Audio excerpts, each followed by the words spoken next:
Selamat pagi anak-anak. Jadi sebelum Bapak menyampaikan materi tentang HIV/AIDS dan narkoba, nah ini untuk anak-anak ketahui dan mengenal lebih jauh, yaitu Bapak sendiri, yaitu Bapak perkenalkan, yaitu nama Bapak Putu Milion dari Desa Besombiu. Nah kemudian sehari-harinya yaitu mengajar IPS atau ilmu pengetahuan sosial di kelas 9 dan juga mengajar PKN di kelas 8. Mengenai masalah ekstrakurikuler yang Bapak pegang yaitu adalah namanya KSPAM yang merupakan singkatan dari Kelompok Siswa Peduli AIDS dan Narkoba. Di dalam rangka Bapak memberikan materi tentang KSPAN yang isinya tiada lain adalah HIV, AIDS dan narkoba. Nah ini Bapak dibantu oleh yaitu Bapak Dr. Andus Wayan Widastri MSI, yang mana beliau sehari-harinya sebagai guru IPA di kelas 9, dan juga Ibu Kadek Lastrini SPD, yaitu yang sehari-harinya sebagai guru BK. Baik anak-anak sekalian, yaitu sebelumnya Bapak sampaikan yaitu Om Swastiastu. Anak-anak sekalian, jadi kita ketahui bahwasannya setiap kita membaca koran ataupun mendengar berita di televisi, yaitu dunia sekarang ini adalah dihadapkan pada dua dilema, tiada lain adalah virus corona atau COVID-19 dan AIDS yang sangat mematikan dan obatnya belum diketemukan sampai saat ini. Nah untuk hal tersebut, nah ini khusus pada hari ini yaitu Bapak akan sampaikan atau jelaskan sedikit tentang HIV dan AIDS. Nah tentang narkobanya yaitu ya kita akan bahas di lain hari. HIV anak-anak ya, yaitu adalah merupakan singkatan dari Human Immunodeficiency Virus. Nah ini adalah HIV itu adalah berupa virus yang masuk ke dalam tubuh manusia ya. Nah kemudian menyerang daripada kekebalan tubuh manusia itu sendiri, dimana setelah virus HIV ini masuk ke dalam tubuh, nah ini menyerang kekebalan tubuh manusia. Nah ini inkubasinya ini adalah yaitu 3-5 tahun baru berubah menjadi AIDS apabila seseorang yang kena virus HIV ini adalah tidak ya terbuka, tidak melaporkan diri ke petugas kesehatan untuk mendapat pengobatan. Nah ini akan menjadi AIDS. Nah kalau sudah menjadi AIDS yaitu ya manusia yang bersangkutan tinggal menunggu kematian saja. Nah kemudian yaitu mengapa seseorang ini adalah kena virus HIV, itu disebabkan karena beberapa faktor, antara lain adalah yaitu melaksanakan hubungan seks bebas. Jadi berganti-ganti pasangan ya, terutama dalam hal ini adalah ya orang-orang yang sudah dewasa, yaitu berganti-ganti pasangan. Nah itu ini yang renta terhadap penularan daripada virus HIV tersebut. Kemudian yang kedua juga yang menjadi penyebab daripada terkenanya virus HIV ini adalah ya mempergunakan alat atau jarum suntik yang sembarangan. Makanya anak-anak yaitu kalau berobat ke dokter atau ke puskesmas ataupun ke rumah sakit, jelas dalam hal ini setelah anak-anak dokter atau perawat tersebut mempergunakan jarum suntik yang steril, yaitu setelah dipergunakan kepada orang lain, nah ini jarum suntik itu jelas dibuang, tidak lagi dipergunakan, jadi dipergunakanlah yang baru. Nah tujuannya ini agar yaitu kemungkinan itu virus seseorang yang kena virus HIV tersebut setelah disuntik, nah ini tidak tertular ke orang lain. Kemudian juga melalui transfusi darah. Makanya dalam hal ini yang menangani daripada penyediaan darah yaitu PMI. Nah ini adalah sebelum seseorang mendonorkan darahnya ini diperiksa agar orang-orang yang mendonorkan darah ini benar-benar sehat, tidak terindikasi daripada penyakit-penyakit yang bisa menularkan ke orang lain. Kemudian juga yaitu yang virus ini, seseorang bisa kena virus HIV itu adalah dari bayi yang masih menyusu atau ibu yang menyusui bayinya. Nah ini kemungkinan dalam hal ini ibu tersebut kena virus HIV kemudian menyusui bayi. Nah secara otomatis yaitu bayi ini kena. Nah itu cara daripada ataupun beberapa hal yang menjadi rentan terhadap penyebaran virus HIV ini. Nah selanjutnya yaitu yang berindikasi sebagai penyebar daripada virus HIV ini adalah PSK, yaitu wanita tunasusila. Nah ini merupakan suatu boleh kita katakan sampel yang sangat menjadi yaitu bisa menyebarkan virus HIV tersebut. Kemudian juga yang ini pemakaian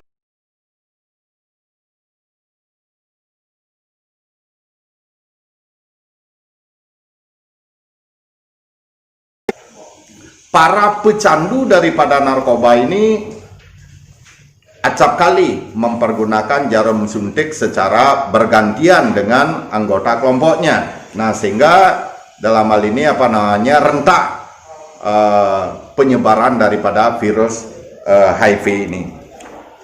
Nah seperti tadi Bapak katakan bahwasannya setelah virus ini masuk ke dalam tubuh untuk mengenalnya apa tanda-tandanya. Nah tanda-tanda seseorang terinfeksi daripada virus HIV antara lain adalah demam. Nah ini demam itu adalah berfluktuasi, sekarang tinggi kemudian rendah, tinggi lagi. Nah ini demamnya ini adalah berkelanjutan. Kemudian sekujur tubuh merasa lemah, letih, nah itu, dan lesu. Nah itu tidak bersemangat. Nah itu kemudian sendi-sendi daripada tubuh ini adalah nyeri, kemudian batuk dan nyeri di tenggorokan. Nah ini tanda-tanda atau gejala-gejala daripada orang yang terinfeksi virus HIV. Nah bila mana di tetangga anak-anak yaitu ada yang mempunyai gejala-gejala seperti yang Bapak sebutkan tadi, yaitu tolong disarankan untuk memeriksakan diri ke puskesmas atau ke rumah sakit. Nah itu. Jadi selanjutnya, nah setelah yaitu virus ini bersarang di dalam tubuh selama 3-5 tahun tanpa pernah menyentuh pengobatan, nah maka virus HIV tersebut akan menjadi AIDS. Nah itu jadi seseorang ini sudah boleh kita katakan memasuki daripada fase baru yaitu menderita atau mengidap penyakit AIDS. Nah itu. Nah, air itu ya, nah ini eh, seperti tadi Bapak katakan, yaitu tidak bisa diobati bahkan sampai sekarang, yaitu ya obatnya belum diketemukan oleh para ahli ya, sehingga tinggal menunggu kematian saja. Nah itu anak-anak ya, hal-hal yang Bapak sampaikan. Nah kemudian Bapak harap anak-anak yaitu baru memasuki masa belasan tahun, yaitu masa menuntut ilmu ya. Nah ini manfaatkan waktu dan kesempatan yang anak-anak miliki untuk menggali ilmu pengetahuan sebanyak-banyaknya. Nah sehingga benar-benar yaitu anak-anak esok lusa menjadi orang yang dapat dibanggakan oleh keluarga, masyarakat, dan negara. Om Swastiastu. Assalamualaikum warahmatullahi wabarakatuh. Salam nama budaya, salam kebijakan untuk kita semua. Yang kami hormati Bapak Ibu Kepala Sekolah, guru-guru, pengajar, dan siswa-siswi SMP, SMA, SMK, se-Kabupaten Buleleng. Pertama-tama kami perkenalkan bahwa kami dari BNK Buleleng akan memberikan sosialisasi tentang dampak bahaya narkoba kepada seluruh SMP, SMA, SMK yang ada di Kabupaten Buleleng pada saat kegiatan MPLS ini, yaitu dalam masa pengenalan lingkungan sekolah tahun ajaran 2020. Mohon maaf, kami sampaikan bahwa media ini dibuat karena terbatasnya waktu dan kesempatan yang bersamaan untuk menjangkau seluruh siswa di sekolah masing-masing di Kabupaten Buleleng.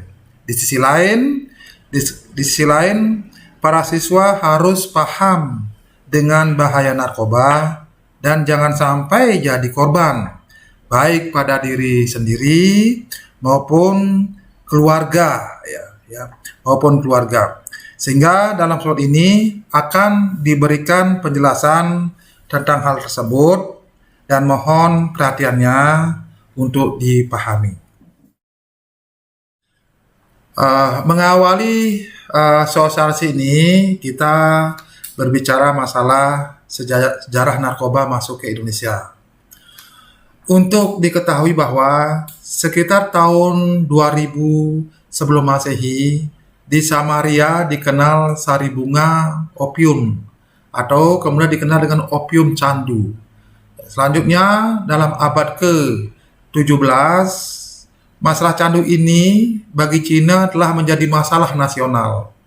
Bahkan di abad 19 terjadi perang candu. Akhirnya Cina ditaklukkan Inggris.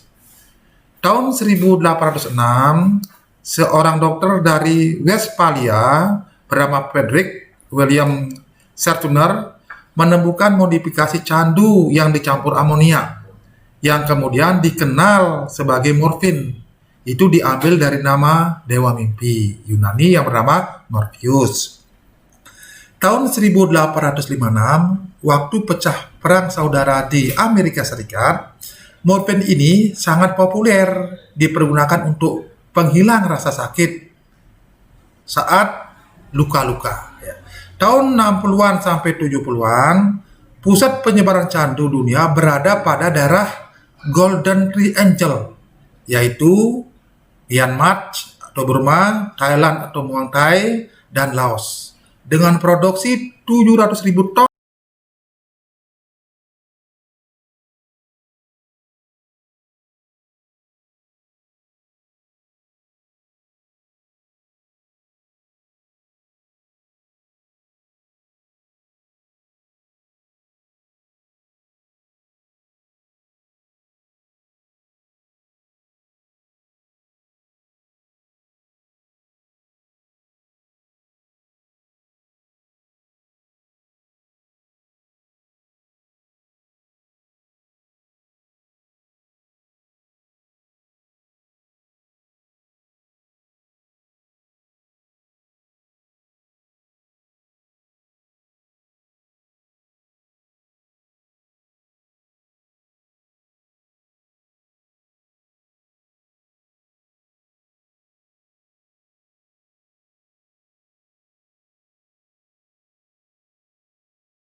Bagus bunganya, tapi bahayanya yang bukan main. Ya. Ini bunga itu berbuah, kemudian buahnya itu dilukai dengan pisau, keluar getah, warna putih, setelah kering berubah warna coklat, getahnya dipasarkan sebagai opium mentah. Kemudian opium mentah diproses secara sederhana hingga menjadi candu dan siap dikonsumsi. Selanjutnya bila diekstrak, ya, sampah-sampahnya itu lebih lanjut bermanfaat juga menghasilkan heroin. Bukan heroin saja, tapi juga ada yang berbentuk pil, ekstasi, metafetamin, sabu dan sebagainya. Nah, ini sebagai wawasan para siswa bahwa narkoba itu memang sebagian umpamanya dari luar negeri dan kita betul-betul dijajah, dan ini harus kita secara bersama-sama untuk membasmi. Kemudian bahaya narkoba seperti ini, dampak yang dulunya cantik, lihat wajah orang yang awalnya tidak make menjadi make. Ini ya, banyak korban-korban yang telah terpapar di kita di Indonesia, khususnya di Buleleng sudah banyak, ya, sudah banyak.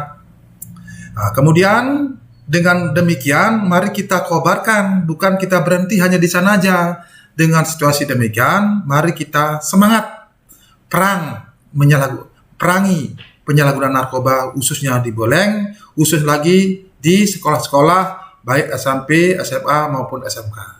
Itu sekilas pendahuluan masalah narkoba. Nah, sekarang apa sih itu narkoba? Kalau berbicara narkoba, itu merupakan zat yang masuk ke dalam tubuh kita yang aktif mempengaruhi kondisi kejiwaan psikologis seseorang, baik pikiran, perasaan, dan perilakunya, serta dapat menimbulkan ketergantungan secara fisik maupun psikologis. Ini berarti saat itu yang pertama dipengaruhi adalah saraf, gitu ya. Saraf dipengaruhi, kemudian terjadi perubahan perilaku, dan akhirnya dengan perilaku berubah dan menyebabkan ketergantungan. Nah, 3 aspek inilah saat masuk di dalam narkoba itu. Nah, kalau kita secara kata-kata, narkoba itu memang singkatan narkotik, P-nya psikotropika, B-nya bahan adiktif. Ya, narkotik itu kualifikasi yang pertama, psikotropika kualifikasi kedua, bahan adiktif kualifikasi ketiga. Kalau berbicara narkotik itu obat berasal dari tanaman dan bukan tanaman, yang menyebabkan penurunan atau perubahan kesadaran, hilangnya rasa dan mengurangi sampai menghilangkan rasa nyeri. Contohnya adalah ganja, heroin, morfin dan sebagainya, termasuk opium. Kemudian psikotropika itu sintetis, berarti narkoba itu ada tanaman, ada bukan tanaman. Nah, sekarang khusus psikotropika itu adalah obat alamiah sintetisnya, ya, tapi bukan tanaman. Ya, yang berkhasiat psikoaktif melalui pengaruh selektif. Sudah saraf sama, ya, menurunkan dan menyebabkan ketergantungan dan menurunkan kesadaran juga. Seperti apa? Seperti sabu, ekstasi dan sebagainya. Kemudian yang ketiga, banyak narkoba, bahan adiktif. Di sana sama juga, di sana klasifikasinya seperti rokok, tembakau, atau minuman keras, lem, spiritus, ya, yang dapat juga menimbulkan ketergantungan dan merubah perilaku. Nah, itulah narkoba. Ya. Nah, kita lihat bahwa narkoba itu yang pertama diserang adalah saraf. Apa yang saya sampaikan tadi? Saraf diserang otak, kemudian jelas akan terjadi menyebabkan perubahan perilaku. Ya, sehingga perilaku berubah, lama-lama menyebabkan ketergantungan. Ya, yang jelas kena narkoba otomatis udah otak yang diserang. Nah, ini contoh. Ada otak yang sehat, kemudian otak yang kena narkoba. Otak yang kena narkoba itu dia tuh mengurut, ya, makin hari makin menyusut, ya. Sehingga di sini terjadi adiksi, terpengaruhi, makin hari makin menyusut, otomatis kesadarannya makin melemah, makin hilang. Nah, ini masalah serangan daripada otak narkoba ke otak. Nah, kita lihat. Kalau sudah kena narkoba, pasti ada perubahan perilaku. Di mana terjadi perubahan perilaku itu, yang awalnya riang menjadi pendiam, yang takut menjadi berani, yang sakit, yang sehat menjadi sakit-sakitan, yang bertenaga loyo, yang sabar cepat putus asa dan sebagainya. Ya, ini sebagai contoh-contoh ya gambar yang mana yang ya menekan terus ya dan sangat membahayakan. Nah, di mana bahayanya? Ya, ada 3 sifat yang sangat berbahaya di dalam narkoba itu. Yang pertama adalah adiktif, yang kedua adalah toleran, yang ketiga adalah habitual. Kita bicara dengan zat adiktif. Di mana sifat adiktif itu kita buktikan, yaitu sifatnya membuat pemakaian terpaksa memakai terus-menerus, tidak dapat menghentikannya. Kita contohkan rokok saja, bahan adiktif. Narkoba yang kualifikasi ketiga, yang namanya rokok dan minuman keras. Itu contoh kecil saja. Bahwa adiksinya itu pemakaiannya terus-menerus. Pertama coba-coba dengan temannya, kemudian makin hari makin meningkat pemakaiannya. Contoh rokok 1 hari 1 coba-coba 1 batang sampai 1 hari 1 bungkus. Begitu juga minum, itu baru rokok. Nah, sekarang kalau berbicara masalah rokok bisa ditanggulangi. Ada umpamanya tidak bisa rokok di Samsu, rokok kretek bisa lah. Tetapi kalau umpamanya sabu atau pisau yang lainnya, ini susah mencarinya dan barangnya mahal. Kalau umpamanya yang 1 hari yang rokok 1 bungkus, ya otomatis yang pakai sabu dan sebagainya makin hari bisa graman. Itu 1 gram harganya itu bisa antara 1,8 sampai 2 juta. Bayangkan itu. Ya, kalau rokok bisa ya cuma berapa ribu lah ya, 25.000 dan sebagainya. Nah, ini yang menguras uang. Makin hari makin meningkat ketergantungan sehingga kekayaannya semuanya akan dihabiskan untuk beli narkoba. Ini sangat berbahaya. Kemudian bila dihentikan akan menimbulkan efek pesat yang namanya apa? Yang namanya sakau. Sakau itu sakit luar biasa, ya. Kalau itu jenis psikotropika narkotika. Tetapi kalau yang rokok, yang memang keras, kalau putus asa cuma bingung saja. Inilah oleh sebab itu masih toleransi kalau masalah narkotik dan minuman keras. Tetapi kalau psikotropika, sabu, ekstasi dan narkotik tidak ampun, harus ya, berarti harus tidak tegas. Karena apa? Karena menyebabkan sakit yang luar biasa. Rasa nyaman itu akan kembali, rasa sakit itu akan kembali bila yang bersangkutan kembali memakai narkotika itu. Berarti tidak putus-putusnya, tidak boleh putus asa. Ini yang membahayakan.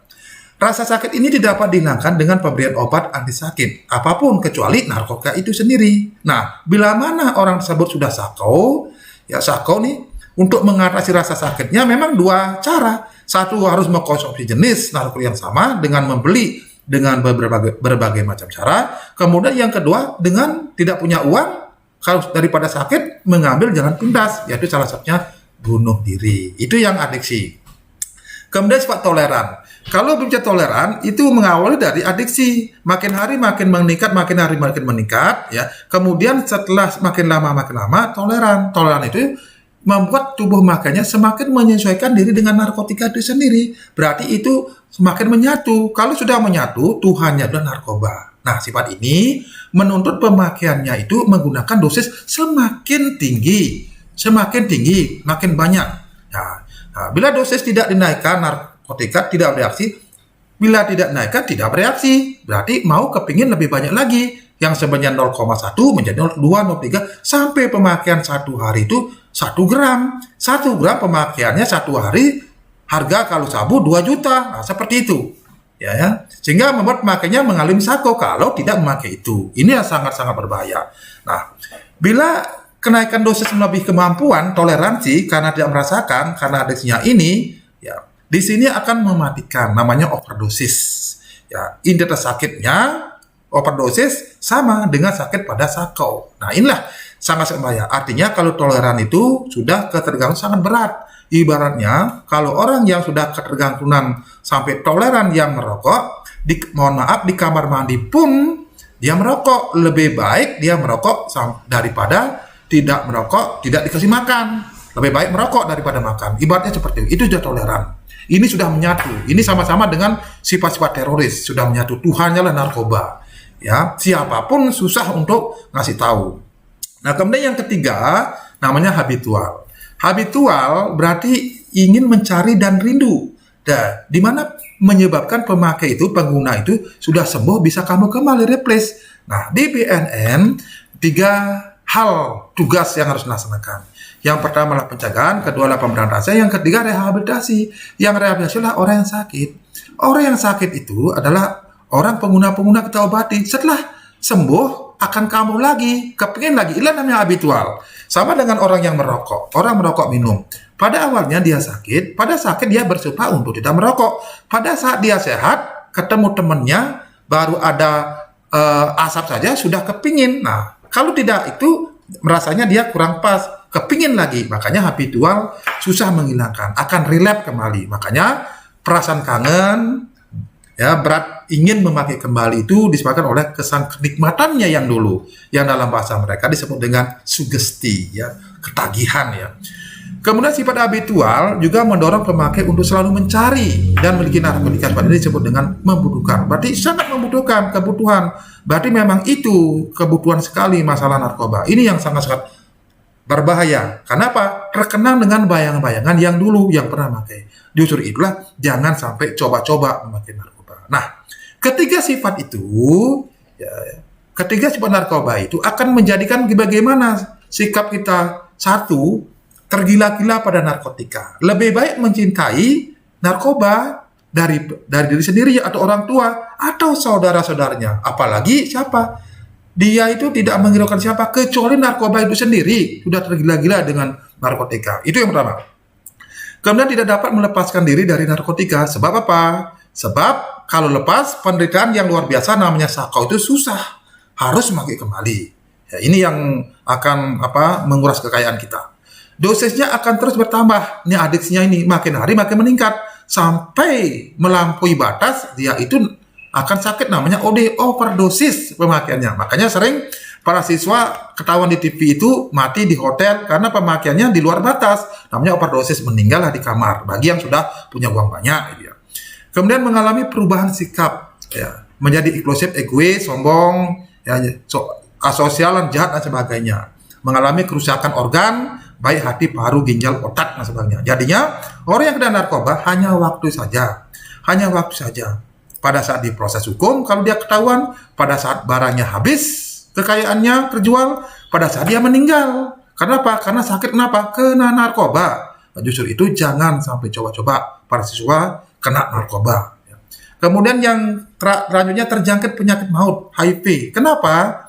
HIV dan sebagainya. Karena ini rentan penularannya. Karena kalau orang kena narkotika, orang morfin itu pemakaiannya melalui jarum suntik. Kalau penyerang jarum suntik, ya otomatis satu kena, semua kena. Satu kena HIV, banyak yang kena HIV. Nah, seperti itu yang terjadi. Nah, sekarang kita lihat bagaimana sih dampak kalau memakai narkoba. Kalau berbicara dampak, ada 5 hal yang harus kita perhatikan. Dampak kesehatan, tadi udah jelaskan, baik fisik maupun mental jelas. Ya, kemudian dampak sosial jelas, keluarga, masyarakat, bangsa, negara, individu dampaknya, ya, sosial, otomatis individu. Kemudian pendidikannya sulit konsentrasi, putus sekolah, makanya dengan pendidikan SMP, SMA, SMK yang masih muda-muda ini, konsentrasi sekolah. Kalau masuk narkoba, sudah konsentrasinya susah, sehingga lebih baik dia putus sekolah, malas belajar. Orang yang kena narkoba sih malas belajar, otomatis dia berhenti sekolah. Siapa yang rugi? Udah diri sendiri, keluarga, maupun masyarakat juga yang rugi. Sekolah pun juga rugi. Makanya mari kita sama-sama, baik guru-guru, baik murid-murid, siswa-siswi, harus bersatu kita melawan narkoba ini. Dari ekonomi memang ada yang diuntungkan. Makanya pengedar itu kita tangkap karena dia untung. Ya, pengguna itu ya kita selamatkan. Itu yang sengsara. Di sisi lain pengguna ini ketergantungan, kepentingan. Nah, justru ini dualisme ini. Makanya ada demam, ada supply. Bagaimana memutus ini? Yaitu pengedarnya kita proses, kemudian penggunanya ini kita obatin. Nah, adik kata umpamanya adik-adik siswa, guru-guru, siapa punya keluarga, kalau sudah menggunakan ada perubahan perilaku kira-kira menggunakan narkoba, jangan malu-malu, jangan takut melaporkan ke BNN. Diobati melalui rehabilitasi dan tidak diproses hukum. Gitu ya, diselamatkan karena BNN menganggap bahwa kita dijajah, ya, dan penjajah itu tanpa wajah. Mari kita bahas bersama-sama. Kemudian yang terakhir dampak hukumnya berat. Ya, hukumnya berat sampai hukuman mati. Itu dampak narkoba. Nah, kemudian di sisi lain baik kondisi fisik dalam penyalahgunaan narkoba ini dipengaruhi juga mental, emosional, kehidupan sosial, apa yang sampaikan tadi, dan ini akibat kerugiannya. Lihat foto-foto yang saya tayangkan ini, bayangkan banyak terpapar, hanya ini nasi sudah menjadi bubur, pada waktu mempergunakan nyaman, pemula tidak apa-apa, tapi pemakaiannya sampai 10 tahun baru kelihatan. Setelah diproses hukum baru kelihatan. Ya, ini foto-fotonya, coba kita lihat, bayangkan dan pahami. Ya, ini jelas ya, berbagai macam gambaran sehingga para siswa itu paham bahwa begini loh, narkoba sangat berbahaya. Jangan coba-coba. Ya, ada yang DKP, ada merenung, ada kurus, kemudian ada terpapar mati, ada overdosis. Nah, ini kelihatan kan overdosis ini di DKP di hotel dan sebagainya. Ini kejadian nyata dan tidak ada kejadian nyata yang terjadi di kita ini. Nah, ini coba lihat ini foto yang kena HIV akibatnya ya, kena narkoba, menjuruk aib. Bayangkan dia masih hidup ya, keluar tidak bisa, malu keluar, di sisi lain mukanya sudah seperti ini, jadinya susah. Ya, apa yang harus dilaksanakan? Ya satu-satunya dia pasti mau bunuh diri juga semua. Nah, jangan sampai terjadi keluarga kita semua. Ya. Ini sebagai gambaran bahwa ini akibat-akibat kena narkoba sebagai dampak, sehingga para siswa bisa menyikapi ini, pahami, jangan sampai kita kena narkoba. Nah, kemudian orang yang kena narkoba itu, bagaimana sih caranya kena itu? Berbagai macam cara. Satu melalui mulut, ya. Biasanya telan dia, kalau pil ekstasi ditelan. Kemudian dihisap, ya. Dihisap melalui rokok, seperti rokok. Kemudian sabu, campur dihisap, pakai bong, ya, pakai aqua, dilobangi 2. Dihirup, ya, seperti itu. Diinjeksi, suntik. Ya, injeksi suntik ini, ya.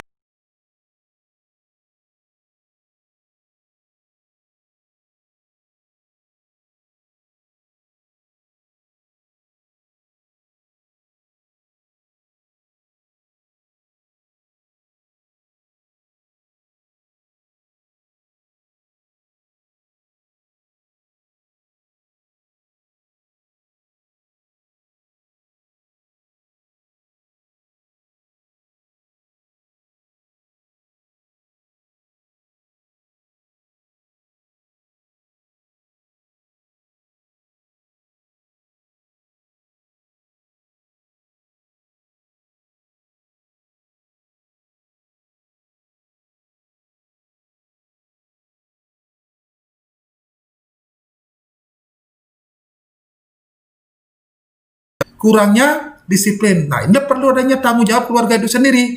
Yang tahu perubahan perilaku anak-anak itu adalah keluarga atau guru di sekolah. Nah, disinilah sampaikan apabila guru-guru ataukah ada adik siswa SMP SMA yang keluarganya ada perubahan perilaku, cepat informasikan ke terdekat. Ada Babinsa, ada Babin Kampas, ada Kepala Desa untuk menginformasikan ke BNN.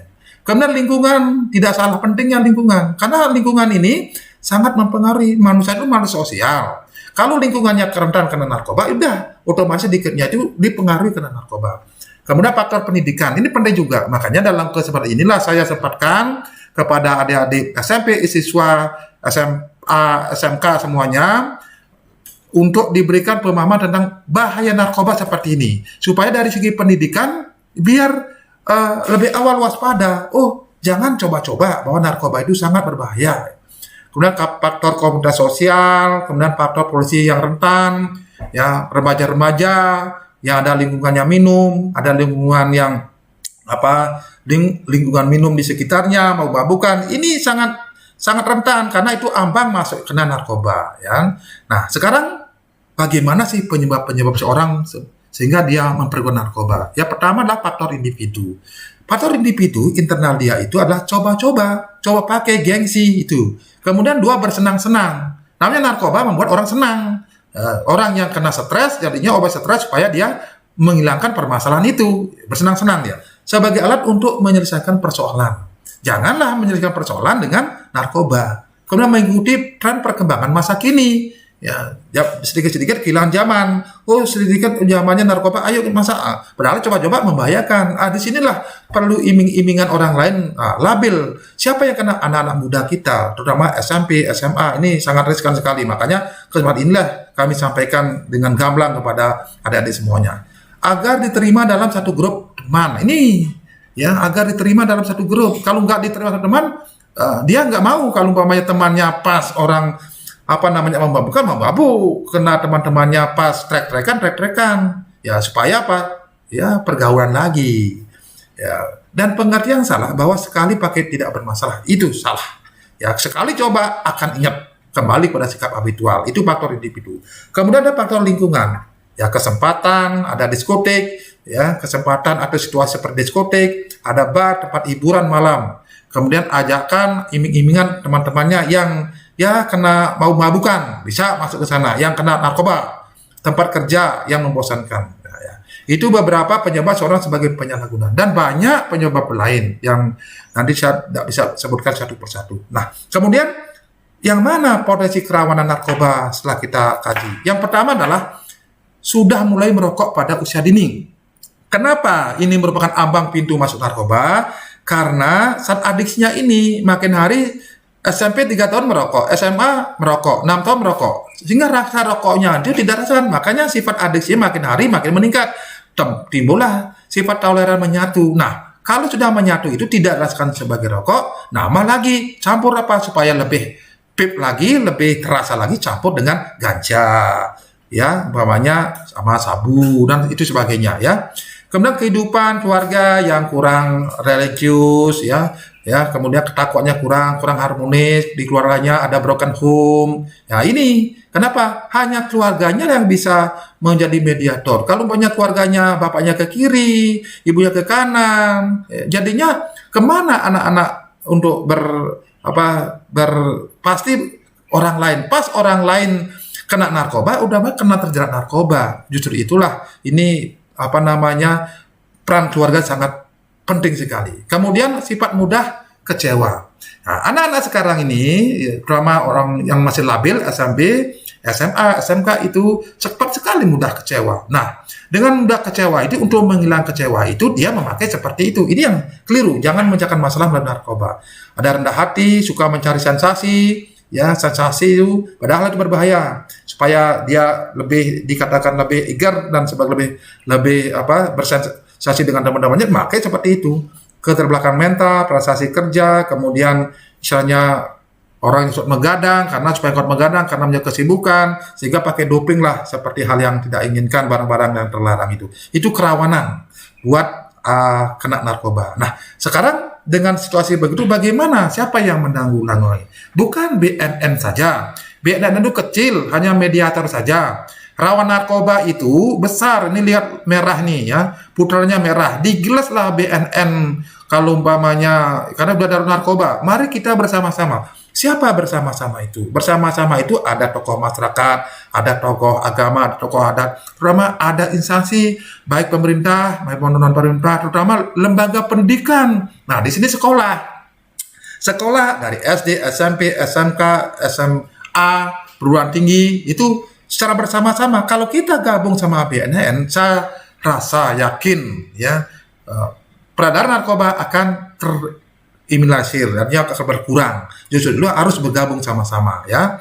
Itu kan. Nah, kemudian ya dengan demikian kita harus siap-siap bersama-sama dengan sekolah dan teman ini, apalagi sama MPLS ini untuk Untuk memerangi narkoba khususnya di sekolah masing-masing. Demikian sosialisasi dampak bahaya narkoba ini disampaikan. Semoga bermanfaat, dan untuk terhindar dari bahaya narkoba ada beberapa hal yang harus diperhatikan. Yang pertama, mendekatkan diri dengan Tuhan Yang Maha Esa, sembahyang sesuai dengan kepercayaan dan keyakinan masing-masing setiap hari, itu ya.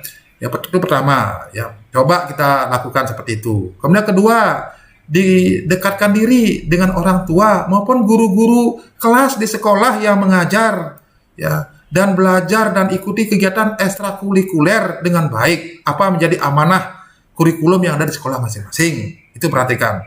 Kemudian 3, hindari mengkonsumsi bahan-bahan yang mengandung zat adiktif, terutama seperti rokok, karena merokoknya riskan sekali. Jangan sampai SMP, SMA, SMK, ya merokok sudah ambang masuk narkoba itu ya.